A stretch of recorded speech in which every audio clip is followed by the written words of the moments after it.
Imogen, welcome to Pop Turnative. Thank you so much for your time. Thank you so much for having me. It's crazy because you booked this role in Hulu's Good American Family as Natalia Grace, and then you wrap it, you play the waiting game, and now people are able to see what you worked on. Like, how's that been now that people are able to see the show? Oh, so surreal. It feels crazy. I mean, the support that I've been getting from the show has been so immense, and I'm so appreciative of all the support that I've been getting. It's been nice, doesn't even cut it. It's just yeah, so amazing to see that people are enjoying it. Take me through the early stages. Like, what did you know about the project when you were maybe auditioning for it? Because sometimes they don't tell you a lot, sometimes they tell you a good amount. What did you know about this project specifically? Yeah, so being from the UK, I didn't actually know a ton about the story because it isn't really covered here. So I had to do a lot of research and delving into the research. I found it all so interesting, and it was something that I just really wanted to dig my teeth into. So when filming it, yeah, I just found it really complex and challenging as an actor to do. And in terms, it's interesting too because this is a story that took the world by storm, and people kind of were dialed in to know what happened with Natalia and everything. And you do have that research you could do before that, but then I'm wondering. Like, what was that process like with this story, with your role playing Natalia Grace? Was it a lot of research? Was it not as much research as you thought it was going to be? Like, what was that like specifically for you? Yeah, so I have to commend Disney because they hooked me with an amazing acting coach that helped me break down the script and the character and the objectives that the character had, and being my first role, that was massive support for me.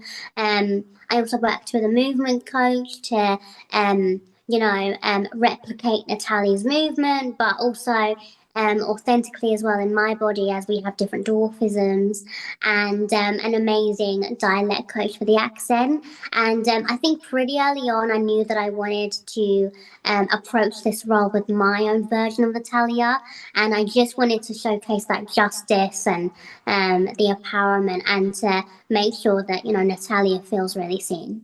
Absolutely.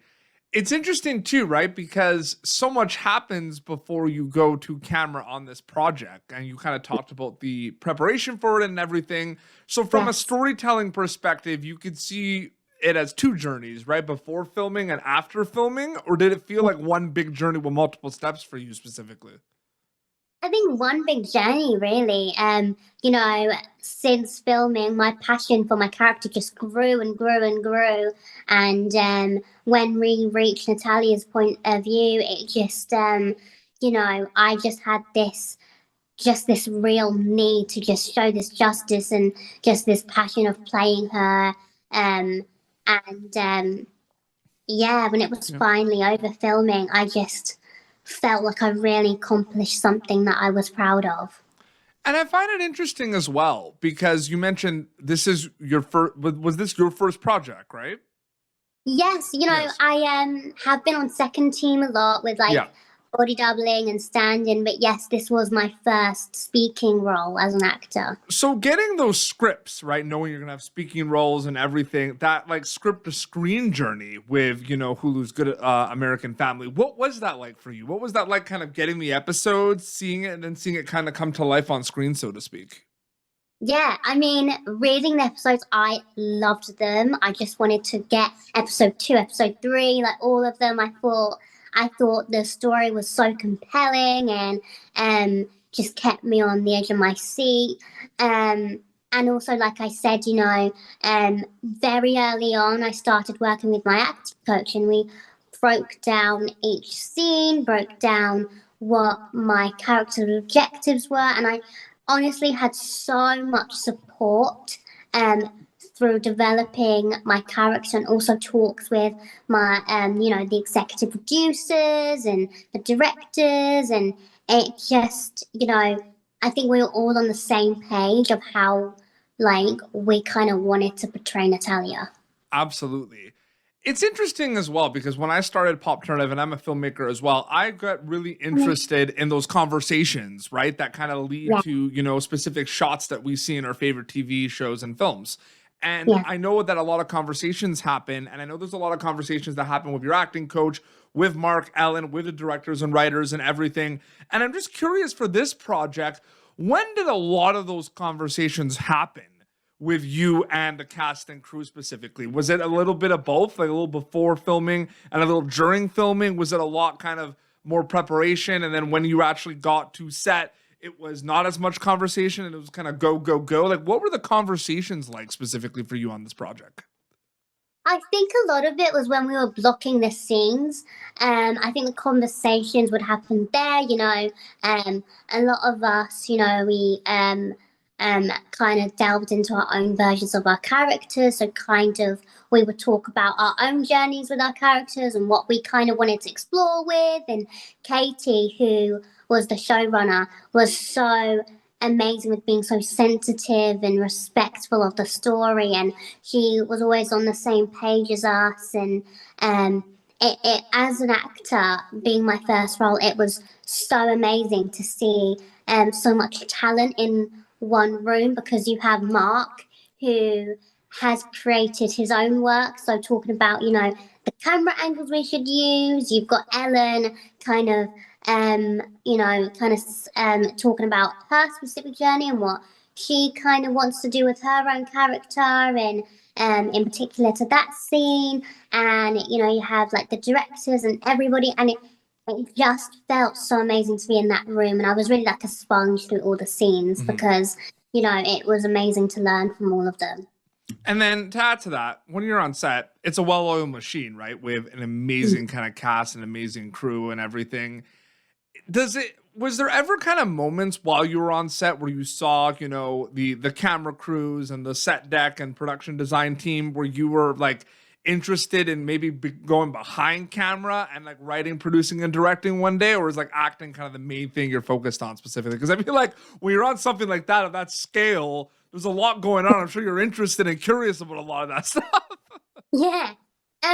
You know what? I would love to delve into directing in the future, but I think I need to do a lot more acting jobs as an actor to kind of realize what goes into directing before doing that stuff. But yeah, I do find directing interesting.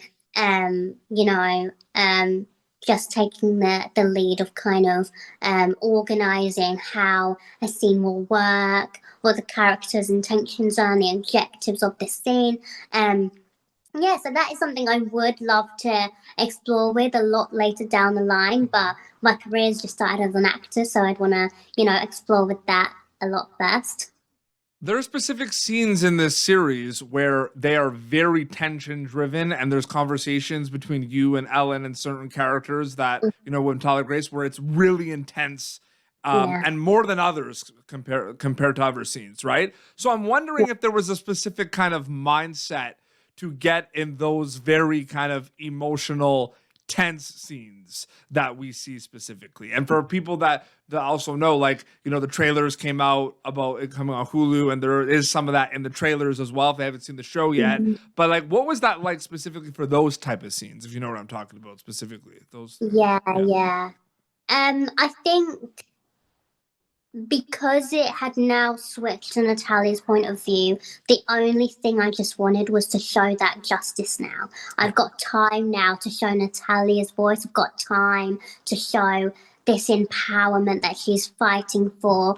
And I just wanted Natalia to feel so seen. I was so passionate about playing her, especially in her POV, and it was just really important for me to show that justice. I just wanted to really do a good job of that. And you did do a great job. You did a fantastic job. Congratulations. Thank you so much.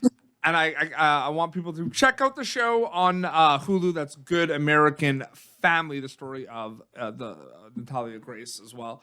Imogen, so great chatting with you. Thanks so much for your time. Really appreciate it. Thank you. Thank you. You're such a vibe. Thank you. Oh, I appreciate that. Well, this has been Popternative, youtube.com/Popturn for previous episodes. Popturnative.com has other content as well. You can, of course, catch Imogen Faith Reid in Good American Family, streaming on Hulu. Until next time, this is Imogen and PD Beats, signing off. Thank you for tuning in to Popternative. Make sure to check out our past episodes of Popternative on YouTube. This has been an Autograph Communications production.